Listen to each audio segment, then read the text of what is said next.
Hi, my name is Laurie Eldred. Hi, my name is Laurie Eldred, and I'm a supervisor for a small care management team with a local community mental health in Michigan. I'm bringing this impact talk to you to really emphasize, strengthen, and encourage the use of self care as a skill in your leadership. Self care always isn't thought of as something that could be used in leadership, but I really believe it's a valuable and important tool to take care of not only yourself and your team, but also those individual members of the team. But before I start, I think it's important to tell you a story of who I am as a social worker, as a leader, and as a person. I'm a woman who, when I was a girl, grew up in a fairly dysfunctional family with a lot of intergenerational trauma. My parents didn't particularly care for each other. They struggled as parents. They were young parents trying to figure out, how do I raise kids? How do I be a person? How do I take care of all my responsibilities? And really, that shaped who I became as a person. I think who I became as a social worker and later as a leader. In some ways, the things I learned as a kid and my own initial boot camp served me really well, but in some ways they didn't work so well for me. And so my boot camp was definitely one in which I received messages of taking care of everybody, even at the expense of yourself. I learned you don't ask for help, you don't admit that you're struggling or have some weakness or vulnerability, and you definitely just keep going no matter how painful it can be, how much you might be struggling, or how difficult things might be. And recently, I was in a position as a social worker and was burned out, and I didn't know how bad the burnout was until I left and experienced some really acute mental health and physical health needs that really led me on the path that I am now to really understanding my own self care and being on a journey to using that and interweaving that within my own leadership skills. So, but first, I really want to talk about what leadership means. I think before we look at self care as a leadership skill, let's look at what leadership means in general. So, as a social worker, I think I would be remiss if I didn't talk about and share my experience understanding Brene Brown's work and how her leadership research, her writings, her blogging, her podcasts, how they are really influencing me as a leader, along with a number of other people. So Brene really talks that anybody can be a leader. They can take responsibility for finding a person or process and having the courage to develop both of those people, those persons, and that process. Leadership also can be a vision of humility and courage and compassion, bravery, truth, and understanding, and is really about the people we serve. It's not about us. And I think some of the great leaders I've learned this from have been Simon Sinek, Adam Grant, Brene Brown, of course, Patrick Lencioni, Seth Godin, Akio Bitho, Barack Obama. And that's just probably the tip of the iceberg of those in leadership who I follow, who I look up to, who I read, who I listen to, and really take to heart. I would say my own leadership is probably a mix of Brene Brown and some other leaders. So, really showing up in a meaningful way and an authentic way for my team, being willing to be vulnerable, but with boundaries. I don't want to share everything and tell them everything, don't want to scare them away, but modeling and role modeling what that leadership can look like through that vulnerability, through that support, through the compassion and love.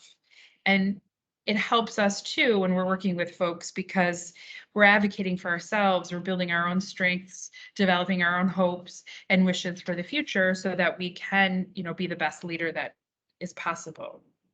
So, self-care and leadership, what does that look like? Well, I can say that the social work program and the social work field probably doesn't do the best of jobs in preparing us to take care of ourselves, preparing us to be leaders and understanding what both of those two can mean and potentially even how they could intersect. So I will say, as a girl who came from this boot camp of take care of everybody, don't ask for help, don't admit you need help, and keep going even if you're struggling, I heard the term self-care, but I never really understood what that meant. And I was told several times through my graduate program, practice self-care, practice good self-care, but I really actually didn't even know what that meant. And receiving those messages to take care of myself and slow down and take days off and understand yourself, including maybe going to therapy, were all great in meaning, but I wasn't really sure exactly what all those things meant. So I see kind of in graduate programs in our profession, we talk and use these terms, but I don't know if I've seen us really dive deep into what those could be, what leadership is, what self-care is. Because as a social worker, hoping to practice and use self-care within leadership, that we come often to the table in this profession with our own trauma. I think that the research is saying that many of us, and a pretty high percentage of us, come to the field with our own trauma, our own mental health needs and substance abuse needs. And when we're coming to the table with those things already, if we're not practicing self-care, we don't know what good leadership is, it can really set us up to have some pretty negative outcomes. And even if we don't have our own mental health needs or substance abuse needs, our own trauma, we know people who do. We have family histories of it. We have friends, we have connections, we have supports that might even have their own mental health and substance use and other trauma needs that we're just not even aware of. And we don't always have maybe the leadership that's modeling who and how we skillfully navigate those things. How do we talk about our own trauma experiences, our own self-care needs? I know in my experience so far as a social worker, I've had very few leadership examples of leaders who are in those roles practicing healthy, appropriate self-care. So we are shown, unfortunately, leaders who often don't talk about self-care. They work late, they go way above and beyond for clients and for staff. They don't use their PTO, they don't take time off. Maybe they don't even engage in their own self-care or therapy or any myriad of ways that self-care can show up. And so this can happen too with this leadership gap in some very complex situations where dynamics are not always easy to navigate when we're dealing with folks with a very obvious trauma needs and trauma situations. So when I looked at blending together self-care as a leadership skill, I think my own personal definition has come to be to take responsibility for ourselves and for our team. And to do that, we first need to understand ourselves through the development of healthy self-care.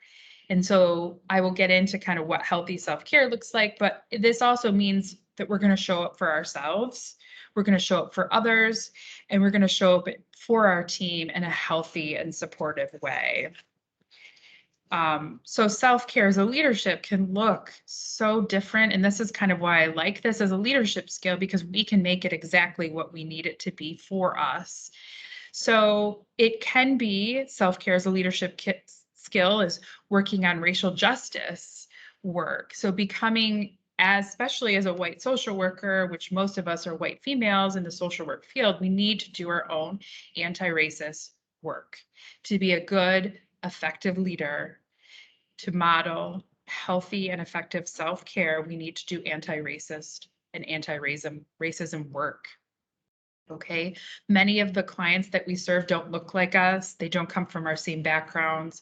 They don't have our same experiences. And quite frankly, if we're working in communities that look different than us, communities of color, they're coming to us with an enormous and substantial amount of racial trauma.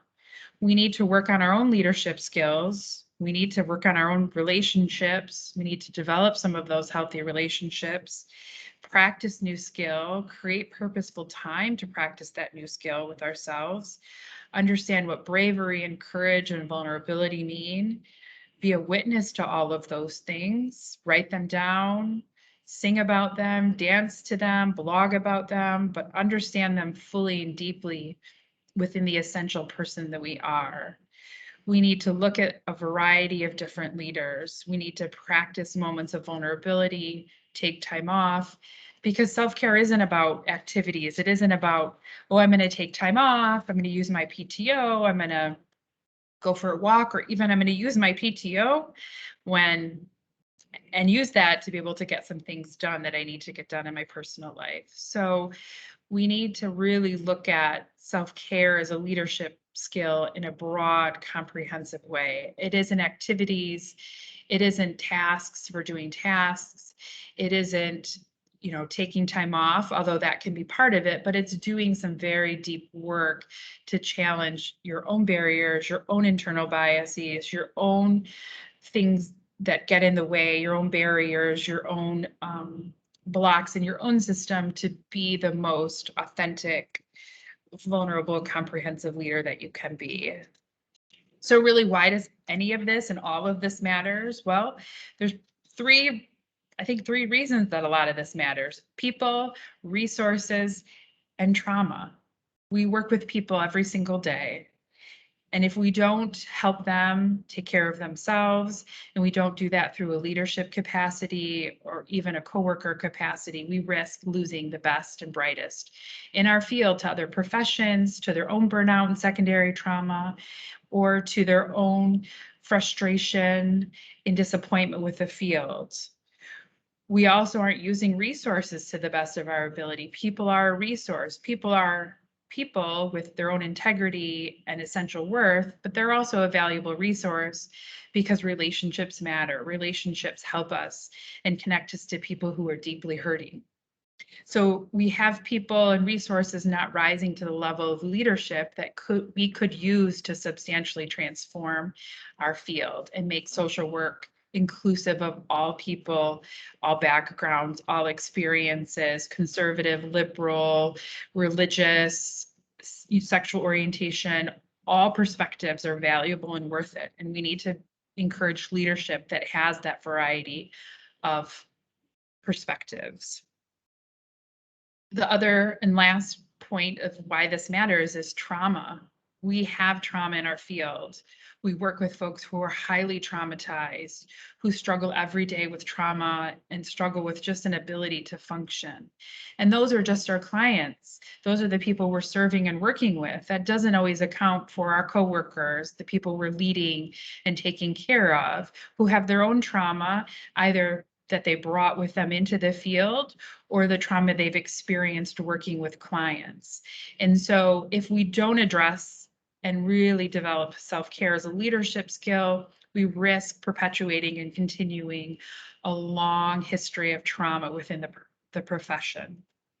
And it is really detrimental.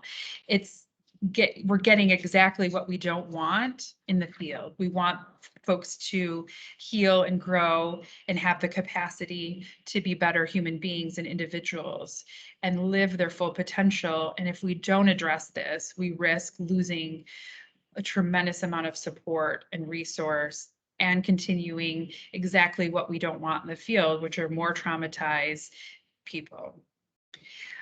I have in this presentation slides that I'll post in the networking room, and please check out any resources as well as how you can get a hold of me. I appreciate this opportunity to come to you, and I hope that you can know that self-care as a leadership skill is a possibility, and I hope to see you use that more in the future. Thank you.